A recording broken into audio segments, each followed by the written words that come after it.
Hello बच्चों, चलिए प्रश्न को देखते हैं। प्रश्न, एक तार का परिच्छेद क्षेत्रफल 1.0 गुणा में 10 की घात ऋणात्मक 9 वर्ग मीटर है तथा लंबाई 0.30 मीटर है। यदि इसका प्रतिरोध 6 ओम हो तो इसकी विशिष्ट चालकता ज्ञात कीजिए। प्रश्न को आगे हल करने से पहले जो प्रश्न की मुख्य अवधारणा है उस पर विचार कर लेते हैं। तो इस प्रश्न के लिए जो मुख्य अवधारणा है वह हो जाएगी प्रतिरोध। अर्थात हम यहाँ पर यह देखेंगे कि प्रतिरोध क्या होता है। तो प्रतिरोध होता है किसी विद्युत परिपथ में प्रवाहित धारा के मार्ग में उत्पन्न बाधा प्रतिरोध कहलाते हैं।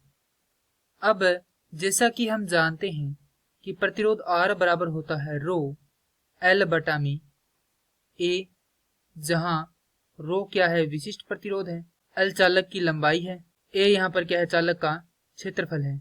अब प्रश्न में जो दिया गया है उसे लिख लेते हैं। प्रश्न में दिया गया है कि एक तार का परिच्छेद क्षेत्रफल कितना है, ए बराबर है 1 गुणा में 10 की घात ऋणात्मक 9 वर्ग मीटर तथा लंबाई दी गई है L बराबर 0.30 मीटर। प्रतिरोध R का मान दिया गया है 6 ओम। तो इसकी विशिष्ट चालकता ज्ञात करनी है, न कि विशिष्ट प्रतिरोध। परंतु हम जानते हैं कि विशिष्ट प्रतिरोध रो बराबर होता है 1 बटा में सिग्मा, जहां पर सिग्मा क्या है, विशिष्ट चालकता है। अर्थात यहाँ पर जो यदि हम रो का मान निकाल लेते हैं तो उसका हम क्या निकाल सकते हैं, प्रतिलोम निकाल सकते हैं, और वही क्या होगा हमारे पास रो का, माफ कीजिए, सिग्मा का मान होगा। तो यहाँ से सिग्मा बराबर लिख सकते हैं 1 बटा में रो। तो यहाँ पर सबसे पहले हम किसका मान निकालेंगे, रो का मान निकालेंगे। तो रो बराबर यहाँ से हो जाएगा R गुणा में ए बटा में L। तो मान रख देंगे, हमारे पास सभी मान है। तो रो बराबर यहाँ से होगा, R का मान है हमारे पास 6 गुणा में ए का मान है 10 की घात 9 ऋणात्मक 9 भाग में L का मान है 0.30। यदि इसको 3 में बदलते हैं तो हमारे पास यहाँ पर आएगा 3 गुणा में 10 की घात ऋणात्मक 1।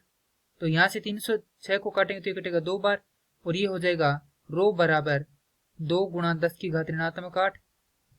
तो यदि इसको हल करेंगे तो हमारे पास सिग्मा का मान आ जाएगा। सिग्मा का मान यहाँ पर रखेंगे, रो का मान, तो ये 2 गुणा 10 की घात ऋणात्मक 8 है। तो सिग्मा बराबर हल करने पर आएगा 0.5 गुणा 10 की घात 8। तो ये हो जाएगा सिग्मा बराबर 5 गुणा 10 की घात 7 ओम इनवर्स मीटर इनवर्स। और ये क्या है, हमारे प्रश्न का उत्तर है। मैं आशा करता हूं कि यह प्रश्न आपको समझ में आया होगा। धन्यवाद।